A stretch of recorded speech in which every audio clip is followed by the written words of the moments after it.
사실 요한복음은 20장으로 끝이 나도 내용상 전혀 문제가 없습니다.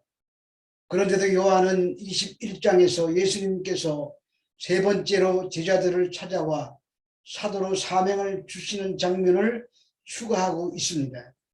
21장에서 주목할 것은 그 내용이 베드로의 초점이 맞춰 기록되어 있다는 점입니다. 그것은 성도들이 하나님 앞에서 어떻게 살아야 하며 어떻게 하나님께 맡기신 사명들을 잘 감당할 것인가에 관한 메시지를 줄 수 있는 사람이 바로 베드로였기 때문입니다. 따라서 21장은 문학으로 말하면 에필로그와 같은 부분으로서 베드로와 다른 제자들에게 사도로서 사명을 부여하시고 복음이 전파되는 사도행전과 연결고리를 해준다는 점에서 아주 중요합니다. 요한복음 20장 30절에서 31절 말씀입니다. 예수께서 제자들 앞에서 이 책에 기록되지 아니한 다른 표적도 많이 행하셨으나 오직 이것을 기록함은 너희로 예수께서 하나님의 아들 그리스도이심을 믿게 하려 하며 너희로 믿고 그 이름을 힘입어 생명을 얻게 하려 함이니라. 예수께서 이 땅에 계실 때에 행하신 일들이 성경에 기록된 것 외에도 수없이 많지만 이것만 기록한 이유는 이것만으로 성경 기록의 목적이 충분하기 때문입니다. 성경의 기록 목적이 예수님께서 하나님의 아들 그리스도이심을 믿게 하고 그 결과 그들로 하여금 생명을 얻도록 하는 것입니다. 이것이 복음의 핵심입니다. 만약에 우리가 이 핵심을 놓치고 있다면 아무리 모이기에 힘쓰고 열심히 전도하고 구제하여도 변죽만 울리는 꼴이 되고 말 것입니다. 그래서 21장을 시작하면서 예수가 그리스도이심을 전파하고 이로 인해 듣고 믿는 자들이 생명을 얻게 하려고 그 얻게 하는 전파자 역할로 제자들을 사도로 일으켜 세우시는 것입니다. 예수님께서 그들에게 원하시는 것은 물고기 낚는 어부가 아니라 사람 낚는 어부, 즉 사도가 되는 것이었습니다. 요한복음 21장 1절에서 2절 말씀입니다. 그 후에 예수께서 디베랴 호수에서 또 제자들에게 자기를 나타내셨으니 나타내신 것은 이러하니라. 시몬 베드로와 디두모라 하는 도마와 갈릴리 가나 사람 나다나엘과 세베대의 아들들과 또 다른 제자들 둘이 함께 있더니 제자들은 지난 3년간 예수님을 따라다니면서 그분의 사역을 지켜보았고 현장에 나가 실습도 하며 훈련도 받았습니다. 그런데 갑자기 일어난 예수님의 십자가 사건과 부활로 말미암아 많은 것을 바꾸어 놓았습니다. 제자들은 부활하신 예수님을 이미 만났습니다. 그 자리에서 예수님은 아버지께서 나를 보내신 것 같이 나도 너희를 보낸다는 사명도 받았습니다. 그러므로 제자들은 그 명령을 따라 보냄을 받은 자로서 사도의 삶을 살아야만 했습니다. 사도란 예수님께서 직접 부르시고 복음 전파의 사명을 맡긴 자들을 말합니다. 12제자와 바울이 그렇게 사명을 받았습니다. 요한복음 21장 3절과 4절의 말씀입니다. 시몬 베드로가 나는 물고기 잡으러 가노라 하니 그들이 우리도 함께 가겠다 하고 나가서 배에 올랐으나 그날 밤에 아무것도 잡지 못하였더니 날이 새어갈 때에 예수께서 바닷가에 서셨으나 제자들이 예수신 줄 알지 못하는지라. 그런데 베드로가 물고기 잡으러 간다고 하자 다른 제자들도 따라 나섭니다. 만일 예수님께서 외면하셨더라면 이 제자들은 실패자로 끝날 것입니다. 그러나 주님은 다시 찾아오시고 넘어진 그들을 일으켜 세우시고 사도의 길을 가게 하십니다. 3번 예수님을 부인한 베드로나 예수님을 버리고 도망쳐갔던 제자들의 부끄러운 기억은 사명을 감당하는 데 장애가 되고 있었습니다. 그들이 고기를 잡으러 간 것은 예수님께 대한 신앙과 사명을 잊어버리고 다시 옛 직업으로 돌아간 것은 아닙니다. 부활하신 예수님을 두 번씩이나 만난 제자들이 며칠도 안 돼서 옛날의 삶으로 돌아갈 리는 없습니다. 혼돈에 빠진 것입니다. 부활하신 예수님을 두 번씩이나 만났지만 그들은 무엇을 어떻게 해야 할지 갈피를 잡지 못하고 있었습니다. 그런 상태에서 고기를 잡으러 간 것입니다. 밤새도록 애를 쓰으나 한 마리도 잡지 못했습니다. 예수님께서 호숫가에서 제자들의 그 모습을 지켜보고 계셨습니다. 어느새 날이 밝아왔습니다. 예수님은 제자들이 연약함을 누구나 다 잘 아시는 분입니다.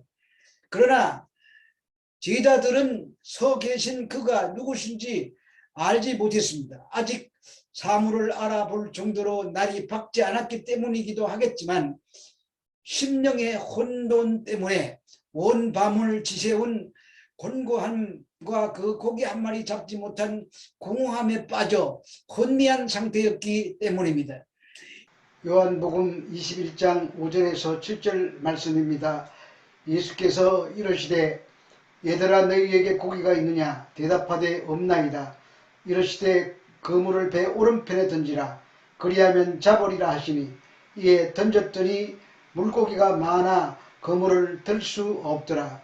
예수께서 사랑하시는 그 제자가 베드로에게 이르되 주님이시라 하니 시몬 베드로가 벗고 있다가 주님이라 하는 말을 듣고 겉옷을 두른 후에 바다로 뛰어내리더라. 얘들아에 해당되는 헬라어 파이디오는 부모가 자녀를 부르는 모습으로 매우 친밀하고 애정이 담긴 부르심을 의미하는 단어입니다. 그러나 고기가 있느냐는 제자들이 철저하게 실패한 모습을 드러내시려는 아픈 질문입니다. 이처럼 예수 그리스도와 함께 하지 않을 때에 실패는 필연적인 것입니다. 그때 예수님은 배 오른편에 그물을 던지라고 하십니다. 제자들이 그 말씀대로 그물을 던졌더니 물고기가 많이 잡혀 그물을 들 수 없을 정도가 되었습니다. 이때 예수님을 제일 먼저 알아본 사람이 요한이었습니다. 요한은 남달리 빠른 직관력으로 주님을 알아보았고 베드로에게 알려주었습니다. 베드로는 그 소리를 듣자마자 겉옷을 들고 즉시 바다로 뛰어내렸습니다. 비록 그는 3번씩이나 주님을 부인했지만 주님을 향한 뜨거운 열정을 가진 사람이었습니다.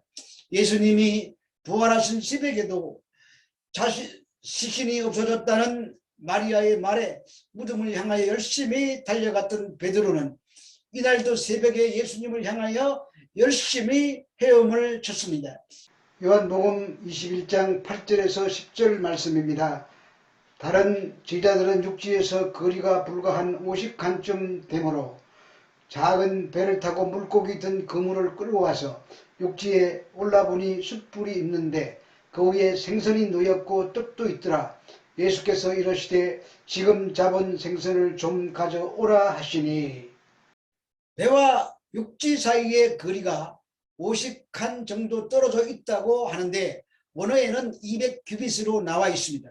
한 규빗이 45cm이므로 200규빗은 90m 정도가 됩니다.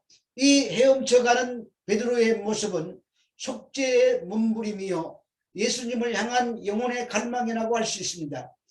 여종을 비롯한 사람들 앞에서 예수님을 3번씩이나 부인했던 끔찍한 실패의 기억은 베드로에게 무거운 짐이 되었고 예수님의 부활 이후에도 마음의 짐을 벗어 던지지 못했을 것입니다. 예수님께 가까이 다가갈수록 그의 믿음이 회복되고 있었습니다. 육지에 올라보니 예수님은 숯불을 피워놓고 제자들을 기다리고 계셨습니다. 밤새 그물을 던지느라 허기진 제자들을 위하여 친히 아침 식탁을 마련하셨습니다. 불 위에 생선이 있고 옆에는 빵이 놓여 있었습니다. 요한복음 21장 11절의 말씀입니다. 시몬 베드로가 올라가서 그물을 육지에 끌어올리니 가득히 찬 물고기가 153마리라. 이같이 많으나 그들 그물이 찢어지지 아니하였더라. 지금 잡은 생선을 좀 가져오라 하시자 베드로가 배에 올라 그물을 육지에 끌어올리니 큰 물고기가 153마리나 되었습니다. 요한이 그저 많은 물고기라고 하거나 대략 100여 마리 된다고 해도 될 것을 굳이 153마리라고 표현을 하고 있습니다. 그것은 이 사건이 실제로 일어난 사건이며 독자들로 하여금 생생하게 기억시키기 위함입니다. 예수님의 말씀대로 순종하는 것이 사역의 열매를 풍성하게 거둘 수 있는 비결입니다. 그래서 기쁨을 누리게 됩니다.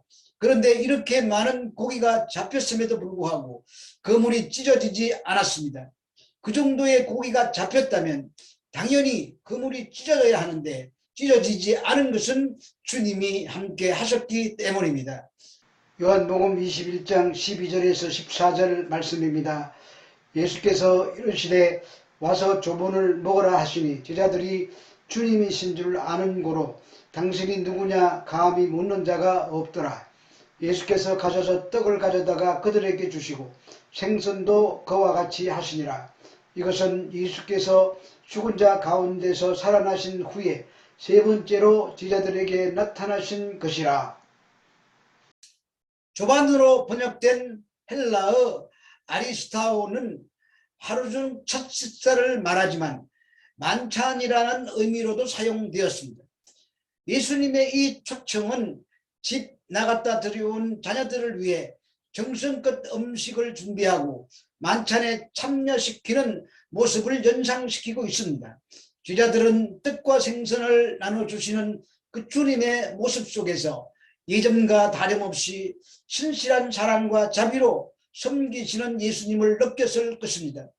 밤새 아무것도 잡지 못하고 낙심 속에 있던 제자들에게 다시 나타나신 예수님은 평안과 기쁨을 주셨습니다. 이것이 바로 예수님 없는 삶과 예수님과 함께하는 삶의 차이입니다.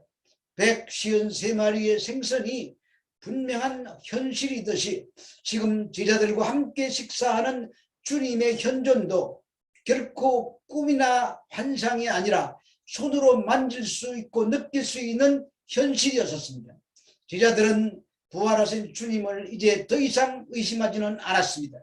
세 번째로 나타나신 것이라고 표현하고 있습니다. 첫째는 위로와 평안을, 두 번째는 부활의 확신을, 세 번째는 제자들 특히 베드로에게 사명을 주십니다. 주님은 곤돈에 빠진 제자들을 찾아와 일으켜 주시고 사람 낚는 업으로 사도로 세워 주십니다. 땅끝까지 복음이 전파되도록 갈릴리 해변에서 평안과 부활의 확신과 사명의 잔치를 베푸신 것입니다.